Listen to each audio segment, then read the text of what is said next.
Welcome to another edition of Bet with Bobano, Tuesday, July 9th. Little delay today for various circumstances, but we are here now and we're ready to get rolling. Ian Cameron and Connor Mack back in the house for this Tuesday edition. Let's just jump right into it. Since we're a little late starting, we'll just go right into this Tuesday MLB card. It is a full slate, unlike yesterday. We'll begin with the Cubs and the Orioles. Jameson Taillon and Dean Kramer, the matchup. Baltimore about a minus 165. Home favorite, minus 170, the total 9, pretty much across the board here in this game. The Cubs, actually, they've won 3 of the last 4 after some struggles, but now they're taking a big step up against this Baltimore Orioles team that's obviously 57-33, first place in the AL East. Coming back home, though, from a 6-game road trip, they did get the day off, though, which is significant. When you're talking about these teams that are on the West Coast and they fly back east, but at least they get the day off. It's not as bad of a scheduling situation. Dean Kramer is coming off a pretty solid start against Seattle, but he preceded that with 2 pretty rough outings against Arizona and St. Louis. So it's been a bit of a mixed bag for him. Jameson Taillon for the Cubs. Other than a start against Milwaukee, most of the month of June was pretty solid for him against a very good Phillies team. Shut them down, only allowed 2 runs in 7 innings. So we'll see if he can keep that going here in this one tonight. Baltimore off the road. You've got Taillon in good form. How will Kramer fare in this start? Going to be interesting. But I will say this about Dean Kramer. He's actually struggled more in Baltimore. 5.73 ERA on the season at home. 2.73 on the road. So he has struggled way more here at Camden Yards, and that's obviously where he will be here tonight. So the money's come in on Baltimore, but I'm not laying this price with Kramer. I'd actually maybe take a small shot with the Cubbies for as bad as they've been, because Taillon's in good form. It's a nice price. It's Baltimore off the road trip. Kramer's bad home numbers. So maybe a small flyer with the Cubs. Nothing substantial, though, for me in this game. C-Mac, what do you think? Cubs-Orioles? Yeah, I couldn't get to anything in this game. I don't want to back the Cubs. You talked about them winning a little bit lately, but I still don't want them. And this is in Taillon. I think he's pitched a little bit better, maybe over his type head. I mean, he was awful at times last year, especially early on. He finished well. Kramer here, home start, guy I want to back. And this number's moving out. It really wasn't early on, but now it's kind of pushed out here, like minus 175 for the O's. And there's some pretty good numbers. You know, not the massive size, but some of these Orioles have smashed Taillon back from the Yankee days. So that's what I looked at here. If I had to be on something, I'd be on the O's. I mean, their team total's 4.5. I think right around minus 125. This is another one too. This is a 9.5. This total's dropped to 9. But everything screams offense. But it seems like the pitchers are going to have a good start. Wind's blowing out. So just a tough one for me. But Leanos. All right, lean to the Orioles here. Next up, Guardians, Tigers. Ben Lively, Kenta Maeda, the pitching matchup. Guardians minus 130, road favorites, 8.5 the total in this game. I think the Guardian. I like good teams off a loss, and obviously you've got that with Cleveland. They lost to Detroit yesterday. I was actually on the Tigers a little bit yesterday. I mentioned that on the show yesterday. Montero. I didn't trust Gavin Williams, even though he actually ended up pitching all right, but. Detroit won a low-scoring battle. I go back to Cleveland here. Even though I've not been the biggest fan of Ben Lively here for the Guardians, I will say this. He's been better lately. Look at his last 3 starts. He's given up 3 runs or less to the Jays, Royals, and White Sox. We'll see if he can carry that over here against Detroit. And meanwhile, you've got Maeda. I don't fully trust him. He's had some rough starts against Houston and Minnesota, 2 very good teams and good lineups, and he'll face another one here with Cleveland. So, you know, you definitely have a good Cleveland bullpen. I think minus 130 is a fair price. Good spot off a loss to take Cleveland. So I'm on the Guardians here, money line. What do you think here, C-Mac? Yeah, I get it. I was kicking myself for yesterday. I thought this was an under. The pitchers gave me a little bit of pause, but man, and that went dead under. Tigers still, I don't trust the bats here. And how can you back them? Maeda, the one spot where he's been better has been at home here, and he just got tattooed. It seems like every road start I've just faded him. And I took the other team's team total, and it's worked out. Now at home, he's done a little bit better. I don't like, are the Guardians, this is the type of season that's very long. They were maybe playing really, really well. Are they that good? Probably not. And shit happens. Just guys go in slump. You have injuries. Ben Lively, though, has been a bet on for me just because how consistent he is. It seems like he gives you 6-3 as a quality start. So I like Cleveland here to bounce back. It seems just a little bit kind of trappy in this game, but I'd lean that way. All right, we've got the Dodgers and the Phillies. Great matchup in the National League right here. 55 and 58 win teams going head to head. Maybe an NLCS preview. Who knows? Yeah. But we've got Bobby Miller and Zach Wheeler, the pitching matchup. The Phillies minus 160, home favorites, 9 the total. I like this over. That's the bet that stands out to me. Two potent lineups. Bobby Miller has not been great. I mean, I expected a little better than this from him, but 6.12 ERA for Bobby Miller in 6 starts. I don't give two shits about, his top prospect status for this team. I mean, he's just not pitching like a top prospect right now. And again, against a very, very dangerous Phillies lineup, which is relentless. There's not many easy outs. But on the flip side here, Wheeler has had some struggles against the Dodgers in the past, and this hasn't been the crisp, clean, dominant Zach Wheeler at times. Now, the last 3 starts, he's been good. I get it. But against the good lineups, Baltimore raked him, I remember. His track record against some of these Dodgers hitters isn't the best. 4 straight starts for Wheeler have gone over the total. I think 2 good lineups. Miller's susceptible. I don't think Wheeler's nearly as sharp as he's been, last year or 2 years ago. So I like this over and some runs to be scored here, Dodgers and Phillies. C-Mac, what do you think? Oh, man. At this price, I think the Dodgers are tempting. I get Wheeler's on the mound. Really, one guy, Freddie Freeman, really owns his ass. 21 for 51. That last game, too, Josh Naylor, I think, was a pretty good look. His RBI is right around plus 130. He was 4 for 14, 2 homers. I have a look on that last game. Bobby Miller, he can't walk 3 guys every game. I mean, he's just out there working hard, sweating his balls off. And that's kind of been his problem since the beginning, is the control. So he needs to, if he does that, yeah, there's going to be runs in this game. But, man, at this price, is it a sucker? I lean a little bit to the Dodgers. I know it's not the best spot. Schwarber's back. Harper, they're both back in the lineup. But I haven't bet it. But rare, I'd be on the Dodgers there. No doubt. All right, we got 2 struggling AL East teams going head-to-head. Yankees and Rays. Carlos Rodon for the Yankees. Ryan Pepio for the Rays. Yankees minus 120 road favorites, 8 the total. I'm on Tampa here. First 5 full game split. For me, I've been going against the Yankees for quite some time now during this brutal run that they've been on. Just 3-7 in their last 10, 1-5 in their last 6. Going back further, it's been just a big decline in the Yankees. They've lost first place during this extended slump. Baltimore's now 3 games ahead of them in the division. We've seen Carlos Rodon hit the shits a little bit in some of his recent starts. He got crushed by the Red Sox, the Braves, the Blue Jays. He was a little bit better against the Reds, but he still labored. He gave up 2 home runs, 2 walks, 3 runs in 5.1 innings. Wasn't very economical. So I want nothing to do with the Yankees and their lineup, which has obviously gone cold as well. And Pepio's been in good form here. 3 straight starts of 2 runs or less for Pepio coming into this one.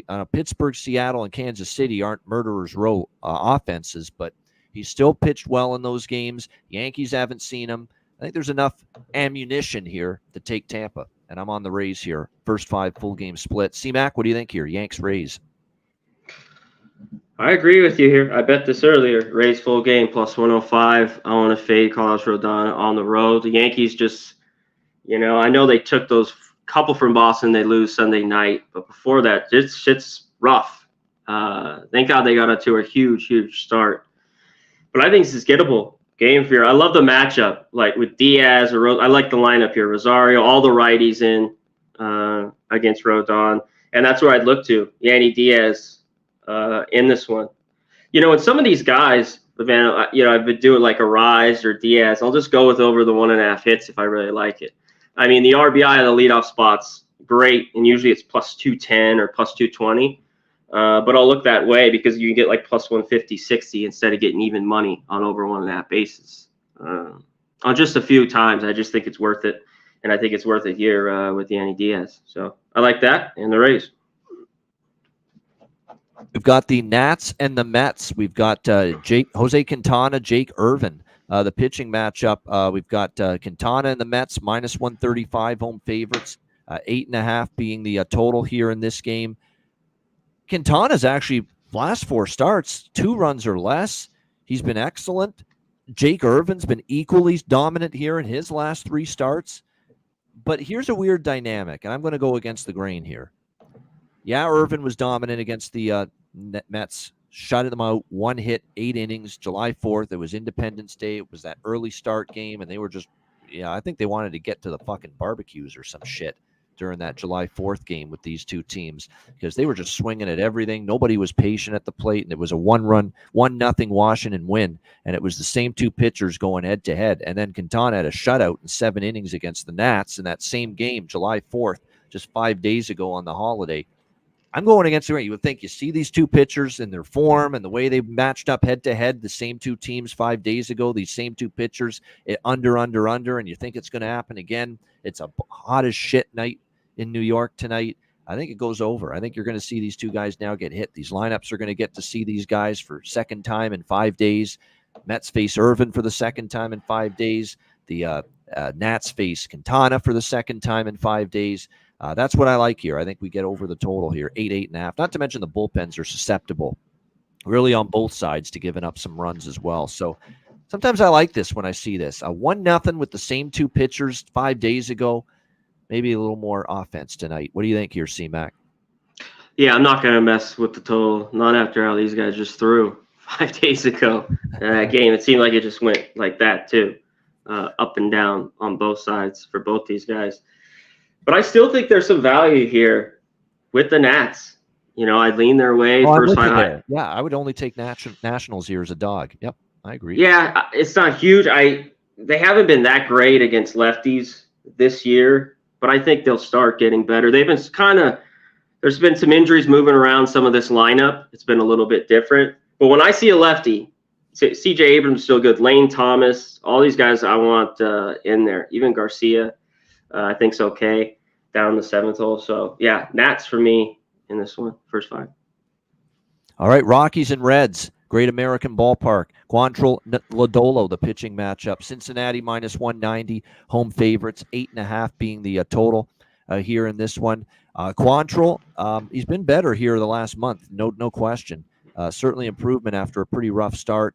Lodolo has been pretty solid as well. He kind of got roughed up by Boston in his last start, but before that, he was pretty solid for the Reds. 3.58 road ERA for Quantrill. We'll see if that carries over here. Lodolo for the Reds, like I said, 3.52 ERA at home. He's actually been even better on the road. Cincinnati, I thought, was a good look last night. I thought they had the edge in the pitching department with Andrew Abbott over Feltner. I think it's a slight edge to Cincinnati, but you're getting the same price tonight on them, if not a little higher. So initially I was looking maybe Reds -1 full game run line, but I don't know. The value's not the best. I don't trust Colorado or their bullpen or their bats consistently on the road. So I still lean Cincinnati -1 full game run line here. C-Mac, what do you think? Yeah, yesterday was kind of a nice setup, I thought, too, for the Reds. And now they're even a bigger price. I love Lodolo. Yesterday I thought was a sneaky game where it could be the under, but I worried the Reds get 9 or 10 and you get a couple and that loses. That's why I didn't play it. And it was 6-0 because I thought the Reds were going to get their team total. They were going to get 5 or 6, and that happened. Of course, the Rockies' classic road. And when you can look at it in a game like that, it's just, man, it's sometimes not easy taking a team total under, a sweat on it. You know what I mean? Like a 2.5. But the Rockies have been that bad at times on the road. I like both these pitchers. I know Quantrill here on the road, just a guy that eats up innings. So I kind of like the under in this one. It's not easy. I always think to take unders here at Cincy, but that's where I'd be, under here. All right, Oakland, Boston, Joe Estes, Brian Bayo, the pitching matchup. Look at this total. It was 9.5. It blew through 9.5, blew through 10. It's 10.5 now. Big move on the total. I agree with it. I mean, Estes has a 7 ERA on the road this season. He's been very good in the Coliseum. But on the road, he's not been that same pitcher. Big home road split for him. And there's a bit of a home road split, too. Well, Bayo hasn't been good overall. at least on the road, he's been a little bit better. At Fenway Park, he's not been good at all. 6.21 ERA for Brian Bayo at home this year. Crazy. I'd actually maybe take a small shot with Oakland, but unfortunately, Estes on the road's been pretty abominably bad as well. So that has me squarely pointing more toward the over.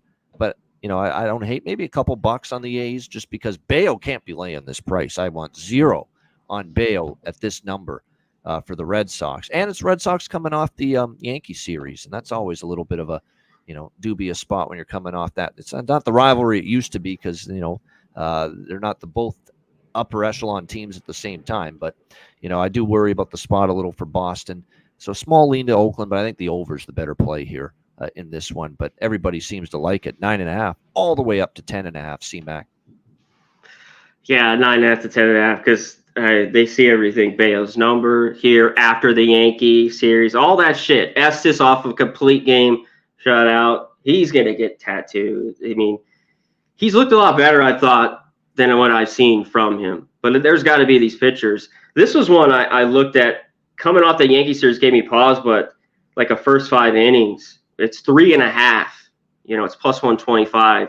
But for the Red Sox, I think they get to Estes and get him hot. Wind's blowing out, and this is crept though out. I just don't want Boston at this number too. This open, it's moved to what? Minus 205, right around there, 210 even.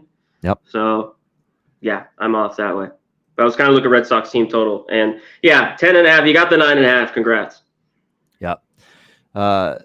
Do a Dustin. I like the name there. Dustin is doing in the chat here. Red Sox team total over. I mean, if you're going to bet Boston, that's the bet. Team total over. Don't mess around with the minus 200 or the run line. Just trust it. And I'd go with that first 5. Depending on situations, I've been going to it a little bit more, and we'll talk about a game here coming up, but I think there's solid plays with it when you'll catch better prices than full game. No doubt. That's definitely something to look for. All right, we got Twins and White Sox. Bailey Ober, Eric Fetty, the pitching matchup here. Twins minus 150, road favorites, 8 the total in that one. I was on the over with these two teams last night, and it got there pretty comfortably, pretty easily. Wild game, 8-6 victory for the Twins. They were up early. White Sox came back, took the lead. Then Twins tied it, and then the Twins won 8-6 in extra innings. Now we'll see how the White Sox bounce back. Fetty's actually been solid. I'm waiting for Fetty to kind of hit a rough patch, but for the most part, he's been really solid. Shut down a good Cleveland team. 2 runs or less in 4 of his last 5 starts. Ober's been in pretty good form. He's given up 3 runs or less in 4 straight starts. Could you maybe, after a wild one last night, maybe see the reverse tonight? Under first 5 at least, maybe? I think stay out of the bullpens because, Chicago in particular, that bullpen's not exactly one you want to be messing around with. And even Minnesota's bullpen doesn't have the best numbers lately.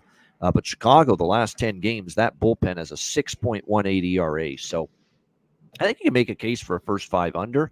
But full game, I'd be careful with that, with the bullpens and the way they are right now. What do you think here, C-Mac? Minnesota, Chicago. I'll hit it real quick. I don't know if this game goes. It seems like there's a bunch of rain that I have in it. I don't even think it goes in this one. Fetty has been money. Now, both these pitchers have got hit with both these lineups pretty good. Fetty dating back the last couple of years, they're hitting over 300 off him in a couple games. But him at home is money. I mean, this is the lean, even though I don't think it gets played, is I'd take a shot with Fetty here. First 5. You can't go full game with the White Sox, but first 5 at this price, one of those days, it's White Sox first 5 or nothing. All right, Pittsburgh, Milwaukee, Fleming and Ray. Milwaukee minus 160, own favorites, 8.5 the total. Look, sometimes it's just okay to pass. And even for me, who's high volume in all sports, as you guys know, but I have nothing on this. I don't want either side. I don't want Milwaukee at this price with Colin Ray. I don't know if I trust Fleming and Pittsburgh on the road. Over-under's tricky. So it's an overall pass for me. Nothing really strong here. Anything for you, Pirates and Brewers? Yeah, this is a game that did catch my eye. I wish Quentin Priester was starting, to tell you the truth. I mean, I know we're just going to get Fleming for an inning. It's possibly more, and the Brewers struggle against lefties, good lefties, though. Sometimes they can rip a shitty lefty, and he's just going to be in there. But it looks like Priester's going to be in for the primary. I know he had a couple decent starts at AAA, but I don't trust him. This line really hasn't moved. The full game here at the Brewers, though, their team total is 4.5 minus 110. And you look at that way because I don't trust this. This Pirates bullpen's not very good. Even full year, I think they're third, 27th or 28th. But I think first five, I know it's a little crazy, but their team total with the Brewers, if we can, Fleming goes one, bring in Priester. Brewers team total, first five, over 2.5 plus 105. I'm looking at heavy here. I'm staring at the last couple hours here. There you go. All right. Next up, as we continue along, Miami and Houston. We've got Trevor Rogers and Ronel Blanco, the pitching matchup. Astros minus 230, 8 the total here in this game. Trevor Rogers has been pretty he was pitching rough for a while. He's been better of late for the Miami Marlins. He's given up actually 2 runs or less, 3 of his last 4 starts. Ronel Blanco had a rough outing against the Mets. Kind of labored against the Blue Jays. Is he regressing a bit? Because he's been one hell of a story for the Astros and how good he's been. But, we are starting to see maybe just a little sign of regression out of Ronel Blanco here the last couple of starts. The Astros have obviously been red hot for the better part of the last few weeks, but they did lose 2 in a row against Minnesota at the end of that series. The Marlins took 2 of 3 from the White Sox. It's not saying a whole lot. I'm going to maybe take a shot with the Marlins here, team total, but not the money line. Marlins team total, over 3.5. I think Blanco's starting to regress a bit. I haven't liked the last 2 starts. He's getting hit hard. He's walking guys more. He's giving up more hard hit contact. We only need 4 runs out of the Marlins. The Astros bullpen hasn't been shut down good lately, so maybe can we get 4 runs out of the Marlins? I think if I were to bet something in this game, that would be it. Marlins team total. What do you think here, C-Mac? Yeah, I don't know. Shout out Philly Eagle Flyer. My dude, how you doing? Scott Nagy likes the Red Sox, O's, Phillies, Yankees. Right on, my man. Is that in the Reds? And Joe Thompson, Red Sox good friend of ours. Joey T, my man. Gold Jew, what's going on? Timothy at the top. Shout out to you guys. I wanted the under in this game. I don't trust Rogers, really. I think Blanco can do well. Marlins at times have been better, the offense, and cash some tickets for me, whether it's been their team total or them a little bit lately. But it's tough. Houston's playing better, and I think you look that way. I think they could get to Rogers. So, I circle when I see a lefty on the mound, you always look Altuve, but especially Bregman, Alvarez, or even Diaz in the 4 slot. Those are 3 guys I think you can look at to cash up Trevor Rogers. Just his walks. He's a guy that just stresses too much, and that could be the problem. A walk, little infield grounder, 3-run bomb. There you go. That's what scares me in this game. Definitely. Yeah, it's exactly what you could see here, maybe potentially. And that's obviously the fear you would have with that. All right, next up, we continue along. We got 4 games left. Atlanta, Arizona next up. Chris Sale was supposed to start last night, but got his start pushed back to tonight. Zach Gallen for Arizona. We've got Atlanta minus 115, road favorite, 7.5 the total. Can you make a case for Chris Sale, comeback player of the year? Oh, holy shit. Unbelievable for him with the Braves this year and the work he's done. He's given up just 1 run in each of his last 3 starts against the Yanks, the White Sox, and the Giants. He has an incredible 2.71 ERA on the season, 1.5 his last 3 starts. And what I like is his home and his road ERA are right around the same number. There's no home-road split. He's pitched great at home. He's pitched great on the road all season, Chris Sale. Meanwhile, you've got Zach Gallen for the Arizona Diamondbacks. He is coming off a start where he struggled a bit against the Dodgers. His numbers, again, though, at home continue to be outstanding. His road numbers are mediocre to below average, but he's an amazing pitcher at Chase Field. That's been the consistent and the constant with Zach Gallen, and it's more of the same. How do you not automatically look with these 2 pitchers? Hard not to with the first 5 under.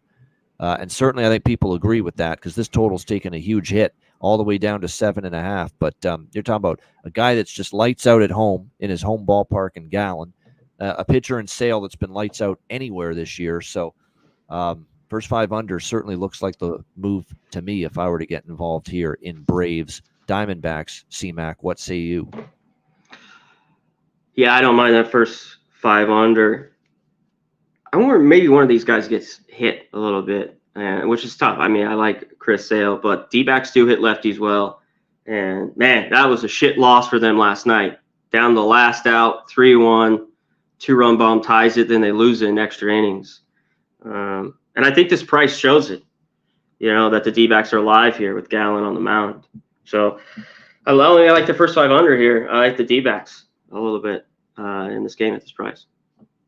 Hey, we have Rangers and Angels next up. Scherzer and Contreras on the matchup. Texas minus 175, road favorites, 8.5 being the total here in this game. Roansy Contreras for the Angels, 4.04 ERA, third start of the season. We'll see how he fares here in this one. Hasn't been great, his numbers overall. That would concern you. Scherzer, meanwhile, 2.7 ERA for him since rejoining the rotation here. He made his season debut on June 23rd. He's going to be 40 later this month, Max Scherzer. We'll see how he fares here in this one, but he's getting stronger. He says definitely feels better with every outing that he takes the mound for the Rangers. And certainly so far, you got to like what you see overall. He's given up 5 runs in 16 innings. It's pretty good numbers overall. Strikeout numbers down a little bit, but you'd expect that now for a guy, working his way back and now 40 years old. It's not like the Angels have a boatload of punch in their lineup right now. So it's probably one of those deals where Texas, first 5 run line, maybe I could look in that direction. That's about the only thing I could interest in right now in this game. What do you think here for this one, CMAC, Rangers, Angels? Yeah, this was a pass for me. I like the Rangers last night. They put up a bunch of runs again. Contreras is just a wild guy walk. I don't know what we get. Then you get that horrible Angels bullpen the rest of the way. And this price is showing it, though. Scherzer's, he's minus 170. I just don't want to lay minus half with them at all. But Angels here at home could be, a sneaky little dog in this game. So it's a pass, but I'd look that way. Yeah, a little interleague action here. I think the last 2 games are both interleague games. Yes, they are. Seattle, San Diego, Logan Gilbert, and Adam Mazer on the mound here for the Padres. We've got Gilbert and the Mariners minus 130 road favorites, 7.5 being actually 8 the total here in this one. Gilbert for the Mariners, I like him quite a bit. And you look at his numbers overall this year, 2.91. Better numbers on the road, believe it or not, than in Seattle. 2.75 ERA on the road. So we'll see how he fares, but I certainly give him the nod. He's been very solid. By the way, he's actually made 3 starts against San Diego. Actually faced them twice last year, even though you're talking about an AL versus NL matchup. He gave up 1 run in 14 innings and struck out 18 against the Padres in 2 starts last year. So great numbers for Gilbert. Mazer has not been spectacular in his 2 recent starting stints. 4 runs, 6 hits, 5 innings against Washington. 4 runs, 7 hits, 4 innings against Texas. Kind of got lit up in that game. Definitely think it's a pitching advantage for Seattle. This is one of those deals where I'd probably look at the Mariners here, at least first 5, if not a full game. You look at the bullpens right now, pretty comparable numbers between these 2 teams, although the Seattle bullpen's been a lot better the last 10 games. 3 ERA for them, 5.86 ERA in the last 10 games for the San Diego bullpen. So I might even tack on a full game money line as well and split it. First 5 full game Seattle, but definitely I have to favor Gilbert over Mazer. What do you think here, C-Mac? Yeah, I don't trust Mazer. And when I look at these 2 teams, I want the under. Padres been a little bit more to the over as of late. Not only that year, 2 years in 2022, he had 2 starts, 6, 7 innings. He gave him 1 run apiece in those games. Bobano did Gilbert. And he's been great on the road. Hasn't been really the same. His ERA is even a little bit better on the road. I like the Mariners are the favorite, though, here for a reason. Mazur, he's not very good. And then you got to trust Mariners here. I think you could take a first 5 or minus half. Like, can they get some hits here? I just don't trust this lineup as far as I can throw them, especially as a favorite at all. All right, last game. Toronto Blue Jays, San Francisco Giants, another interleague matchup. We've got Yusei Kikuchi and Blake Snell, battle of southpaws here. San Francisco minus 120, home favorite, 7.5 the total in this game. This is very interesting because Kikuchi was getting crushed there for a few starts, but he did pitch better last time against Houston. Red hot hitting Astros held them to 2 runs in 5.2 innings. We'll see if he can carry that forward here against San Francisco. Snell, meanwhile, has struggled. Actually, really, the last, early in the season when he was pitching, he was not good. He got roughed up. He then made a 1 start, returned in June, and now he's out again for about a month. And now here he is back. He hasn't had really one good start this year for the San Francisco Giants, looking like a horrible signing in retrospect. But again, he has not really had one quality or one strong outing. He has a 9.51 ERA overall for the Giants this year. Gosh, but at the same time, do I want to back the Blue Jays? I mean, the team that's been just dismal, but they did win their last series, a rare series win for the Blue Jays against Seattle over the weekend. And they were starting to hit. And look, Springer's starting to hit. Vlad's been better lately. They're starting to hit a little bit. I could probably lean Blue Jays. I don't want to take them, though. I just don't fully trust them. Maybe a Jays team total over, though, against Snell.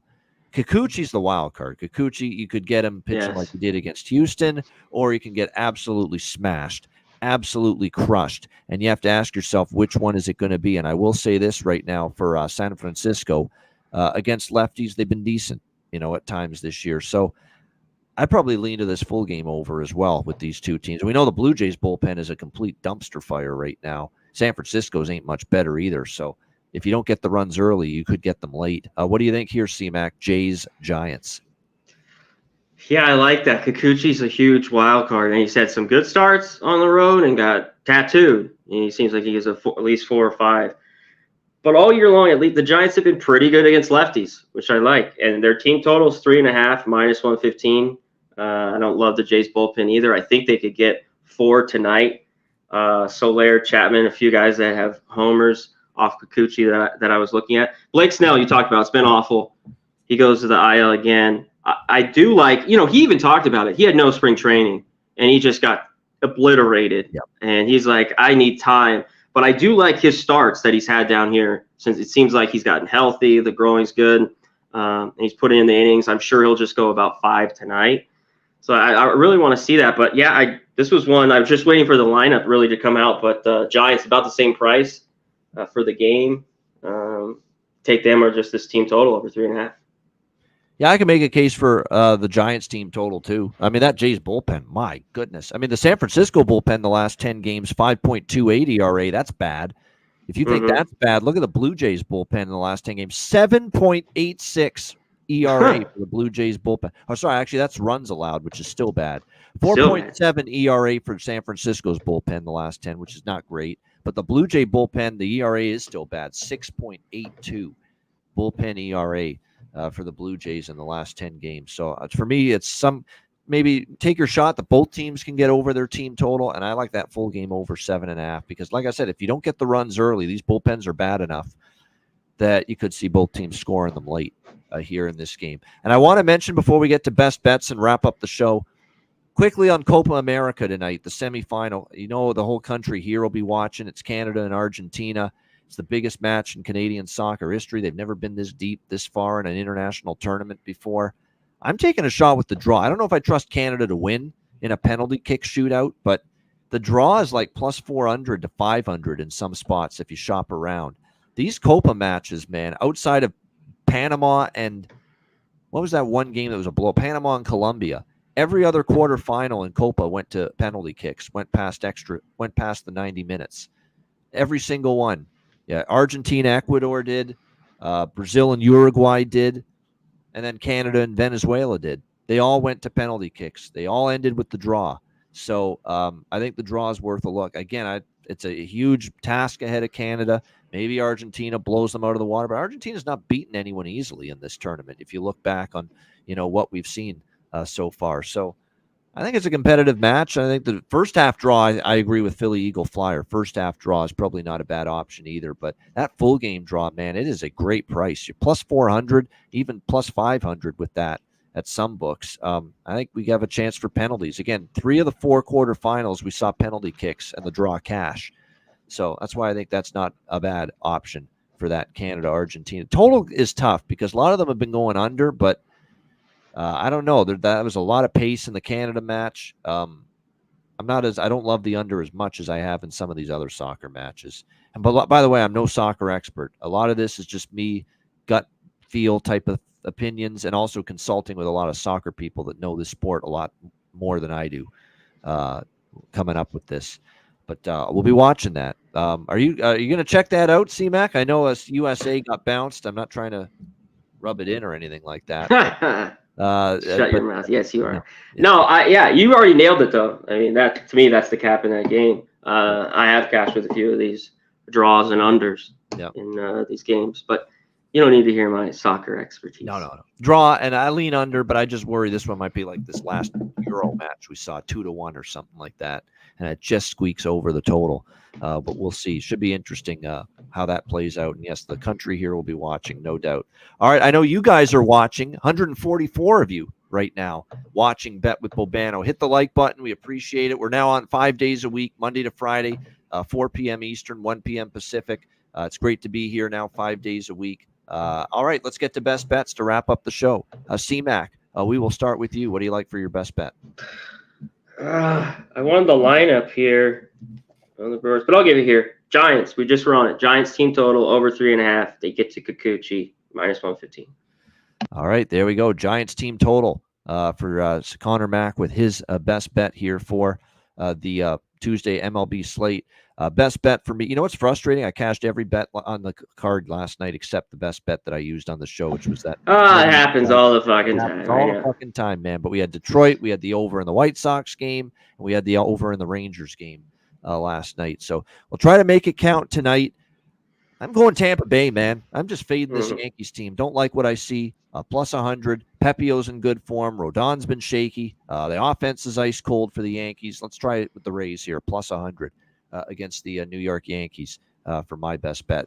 That's a wrap. We appreciate everyone joining us. Hit the like button on the way out. Again, Bet with Bobano, 5 days a week, Monday to Friday, 4 p.m. Eastern, 1 p.m. Pacific. We're going to start doing just a little we're going to sprinkle some football in at some point, probably next week when it's All-Star break.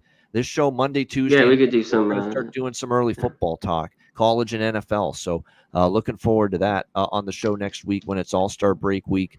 Shout out to everyone in the chat. Again, hit the like button on the way out. And again, we're here 5 days a week starting this week. Great stuff. For Connor Mack, I'm Ian Cameron. Have a great Tuesday night. Enjoy the games and good luck. Bet like Tony Soprano. Bet with Bobano. And we will see you again tomorrow on Wednesday for another edition of Bet with Bobano.